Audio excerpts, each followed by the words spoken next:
We were calling it yesterday, perhaps a revenge mission. You can get your revenge there when you get the win, and it's thanks to a goal from your opponents too. Saliou Cease with the own goal in this game. Nedum Onuoha and Jules Laurent joining us now. Nedum, looking back on that one, what would you take away from it? I suppose it is part of that revenge mission, the fact that they did get the result. But when you look at the sort of the goal itself and the fact that now they need to go to Senegal, who are, the best team on the continent at this moment, this is a long way from being done. These games are so tight, but I'm looking forward to a lot of these second legs because, as the clock is ticking and they know that the destiny is now maybe 15 minutes away, 20 minutes away, I think they'll play the game in a different manner. So I think 1-0 it's a good result for Egypt, but Senegal, they'll 100% believe they can still get through. Jules, who would you have as favourites then, even though Egypt do have the lead going into the second leg? I would give it to Senegal. I still thought the second half tonight was very encouraging away from home. I was disappointed by Egypt overall. Playing with the ball, they scored an early goal, but we talked about it during the Africa Cup of Nations as well.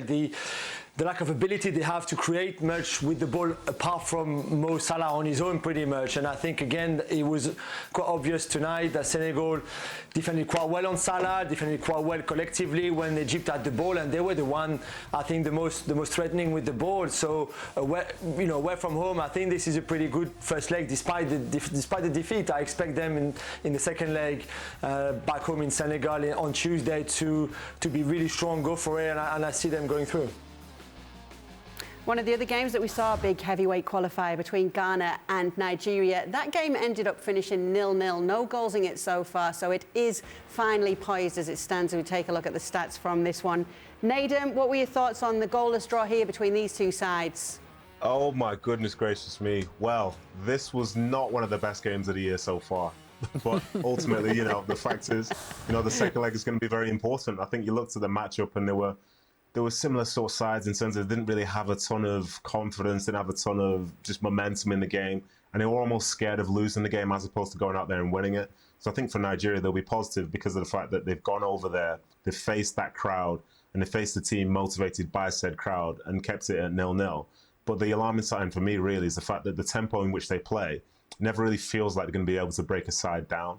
So I think going at home now, the crowd could help them. But if they go behind, I think the pressure's going to make them play in a certain way, which maybe doesn't suit their style. But I think going into that second leg, they need to find a little bit extra because at times it just felt pedestrian. And I know people don't love XG and stuff like that, but those numbers, the 0.63 and 0.48 or whatever it was, they feel very generous because overall this game was something. It was like a second week of pre-season type game as opposed to, like a qualifier for a World Cup. But as I say, the second leg has to be better.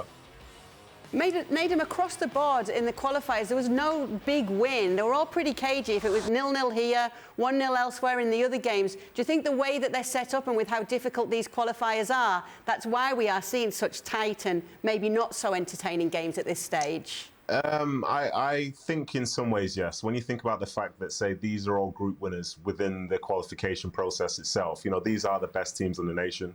So then you match them up in a certain way and make it across two legs. And as I say, there's that fear of just giving away too much in that first game. So you're not really going to be just throwing the kitchen sink at anything because you know that, the game just in 5 days' time or however long it is vitally important and you have to stay part of that. So I think in some ways, yeah, it does lead to sort of that negative first game, but I'm expecting a ton of really good second legs purely because now the incentive is really well and truly there. So as a consequence, people are going to play in a different manner, I feel. Well, thank you very much for watching ESPN FC on YouTube. For more sports highlights and analysis, be sure to download the ESPN app. And for live streaming, premium content, and of course, ESPN FC 7 days a week, subscribe to ESPN+.